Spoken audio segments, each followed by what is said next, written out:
बिस्मिल्लाहिर्रहमानिर्रहीम। रोजे के 3 अरकान बतलाए थे, जिसमें पहला रुकन नियत और दूसरा इमसाक मुफ्तिरात सौम से बचना। पहले नियत के मुतालिक वजाहत हो चुकी है। अब वो चीजें कि जिनसे रोजा टूट जाता है, मुफ्तिरात सौम जो रोजे को तोड़ने वाली चीजें हैं। नंबर 1 जिमा, मियाँ बीवी का आपस में मिलना, मुबाशरत करना, ताल्लुक करना, इसे जिमा कहते हैं। और जानबूझकर तय करना, उल्टी करना, आमदन जानबूझकर उल्टी करना, इससे रोजा टूट जाता है। लिहाजा जो रोजेदार, जिसको रोजेदार होना, अपना रोजा होना याद होते हुए अपने मन से, अपने इख्तियार से और हुर्मत का इल्म होने के बावजूद, ये हराम है मालूम होने के बावजूद, या इल्म ना हो लेकिन उसमें कोताही की हो, जिमा करे या खुद कई कर ले, उल्टी कर ले, निकाल ले अपने हाथों से, तो ऐसी सूरत में रोजा बातिल होगा, टूट जाएगा। आप सल्लल्लाहु अलैहि वसल्लम ने फरमाया, जिसे रोजे में खुद ब खुद कै आ जाए, खुद ब खुद उल्टी हो जाए, तो उस पर कज़ा नहीं है, और जो अज खुद तय निकाले वो कज़ा कर ले। इब्न हिब्बान, दारमी, दारक़ुतनी वगैरह ने इस रिवायत को जिक्र किया है। अगर रोजा होना भूलकर या किसी के मजबूर करने की वजह से और जबरदस्ती करने से, बेइख्तियार, अपने उसमें कोई इख्तियार ना हो, या मसले की लाइल्मी की वजह से, जबकि इस लाइल्मी में वो कसूरवार ना हो, यानी कि नया नया मुसलमान होना या उलमा इकराम के इलाके से दूर पड़े रहना, ऐसे इलाके में रहता हो जहां कोई आलिम और फकीह ना हो कि जिनसे मसला दरियाफ्त किया जा सके,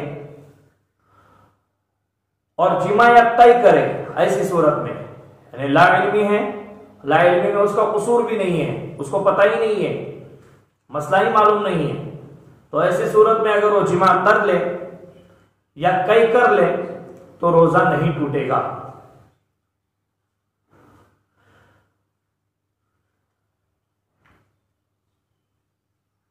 इसी तरीके से रोजे की हालत में बहुत सी मर्तबा बलगम निकल आता है, उसका क्या हुक्म होगा? क्या उसको निकालकर थूका जा सकता है? तो बलगम अगर पेट से ऊपर आ रहा है, हलक में आ रहा है, तो उसको निकालकर थूकने में कोई हरज नहीं है। अगर दिमाग से बलगम उतरे, जैसा कि उमूमन सर्दी वगैरह जिसको हो जाए, नजला हो जाए, तो उसको दिमाग से बलगम उतरता है, तो ऐसी सूरत में क्या किया जाए कि मुंह के हद जाहिर तक, यानी कि लफ्ज हा के मखरज तक अगर वो बलगम पहुंच गया और उसको थूकने पर कादिर था, फेंक सकता था, मुंह से निकालकर फेंक सकता था, और नहीं फेंका, नहीं थूका, फिर वो पेट में चला गया, तो रोजा बातिल होगा। और अगर थूकने पर कादिर न हो, जैसा कि खूब नजला हो गया हो, यानी कि उसको अपने उस सर्दी की वजह से कंट्रोल ना होता हो और वो पेट में चला जाए, तो ऐसी सूरत में रोजा नहीं टूटेगा। किसी भी चीज का मनफज़ मफ्तूह यानी जिस्म के खुले हुए आज़ा,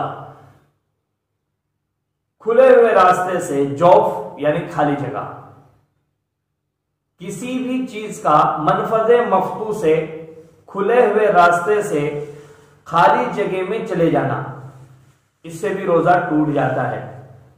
अगरचे इस खाली जगह में, जौफ में, गिजा या दवा को बदलने और हजम करने की कुव्वत न हो, जैसे हलक है, दिमाग है, कान का अंदरूनी हिस्सा है, पेट है, पेशाब और पिस्तान का सुराख है, मसाना है, ऐसी चीजों में कोई चीज दाखिल हो जाए तो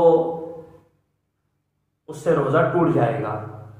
अलबत्ता हवा दाखिल हो जाए या कहीं खाना पक रहा हो या कोई और चीज पक रही हो जिसका जायका टेस्ट महसूस हो जाए, खुशबू मालूम हो जाए, तो उससे कोई हरज नहीं होगा, रोजा नहीं टूटेगा, क्योंकि ये कोई आइन शय नहीं है। धुआं अंदर चला जाए तो रोजा नहीं टूटेगा। लेकिन ये कि उमूमन लोग बीड़ी सिगरेट पीने के आदी होते हैं, अगर वो बीड़ी और सिगरेट पी ले रोजे की हालत में और उसका धुआं चला जाए तो रोजा बातिल हो जाएगा। इसलिए बीड़ी और सिगरेट को नहीं पीना चाहिए। तेल या सुरमा लगाने से वो उसकी जड़ों में पहुंच जाए, अंदर तक पहुंच जाए तो कोई हरज नहीं है।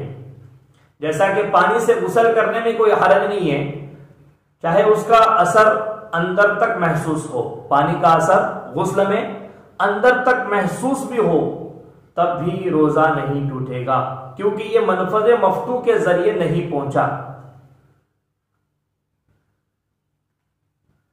खालिस पाक थूक हो और वो पेट में चली जाए,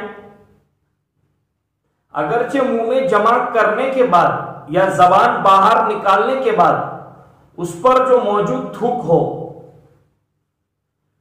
उसको किसी ने निगल लिया तो उससे भी रोजा नहीं टूटेगा। थूक है, कसरत से मुंह में जमा हुई है, या एक जबान पर थूक जमा है और उस जबान को बाहर निकाला है फिर उसको निगल लिया है, तो रोजा नहीं टूटेगा, क्योंकि थूक से बचना मुश्किल है और वो मुंह में ही रहती है, लिहाजा उससे निगलने से कोई हरज नहीं होगा। अलबत्ता थूक पाक होना शर्त है। थूक नापाक है, नजिस है, या फिर थूक में कोई चीज मिली हुई है, जैसे औरतें जो हैं खाना बनाते वक्त उनको गुंजाइश दी गई है कि अगर उसका शोहर जालिम हो, इसी तरीके से घर वाले अगर उसको कुछ तंबी करते हो हर वक्त खाने में कमी बेशी पर, तो ऐसी सूरत में उसको चखने की और उसका जायका मालूम करने की गुंजाइश दी गई है। अलबत्ता वो चखे और थूके, निगले नहीं। तो ऐसे हालत में जब थूक है और उसमें चखने की हालत में कोई चीज मिली हुई है, या फिर मुंह से बाहर निकालने के बाद अगरचे जाहिरी होंठ पर ही क्यों ना हो पेट में चली जाए तो रोजा बातिल होगा। बहुत सी मर्तबा ऐसा होता है कि इंसान के मसोड़ों से खून निकलते रहता है कसरत से, उसका क्या हुक्म होगा? जिसके मसोड़े से हमेशा खून निकलते रहता है, हमेशा दवामी तौर पर इस्तिमरारी हालत में, उसको चाहिए कि अच्छी तरह से थूक कर मुंह को साफ कर ले, थूक दे मुंह को साफ कर ले, इस तरह से थूके